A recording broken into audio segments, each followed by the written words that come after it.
Hello മക്കളെ, ശ്രുത ടീച്ചറാണേ. ടീച്ചറിൻ്റെ കുട്ടിക്കാലത്ത് ഓരോ ആഴ്ചയും ഇങ്ങനെ കാത്തിരിക്കുകയായിരുന്നു കേട്ടോ. ബാലരമ, ബാലഭൂമി, ഇത്തരം പുസ്തകങ്ങളെ പറ്റിയൊക്കെ നിങ്ങൾ കേട്ടിട്ടുണ്ടോ? ഇതൊക്കെ വരാൻ വേണ്ടിയിട്ട് എന്തിനാണെന്നറിയോ? അതിലെ ഒരുപാട് നിറമുള്ള കഥകൾ ഉണ്ടാകുമായിരുന്നു. മനോഹരമായ നാടോടി കഥകൾ, ഒരുപാട് ഗുണപാഠം തരുന്ന കഥകൾ, അങ്ങനെ കഥകൾ വായിക്കാനായിട്ട് കാത്തിരുന്ന ഒരു കുട്ടിക്കാലം ടീച്ചർക്ക് ഉണ്ടായിരുന്നേ. അപ്പോൾ നിങ്ങളിപ്പോൾ കഥകൾ കേൾക്കാൻ അല്ലെങ്കിൽ കഥകൾ വായിക്കാൻ വേണ്ടി കാത്തിരിക്കാറുണ്ടോ?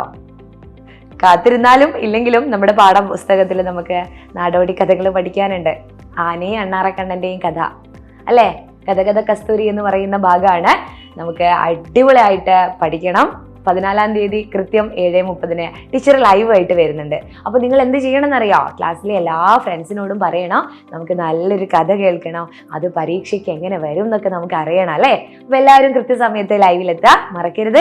14-ാം തീയതിയാണ് കൃത്യം 7:30.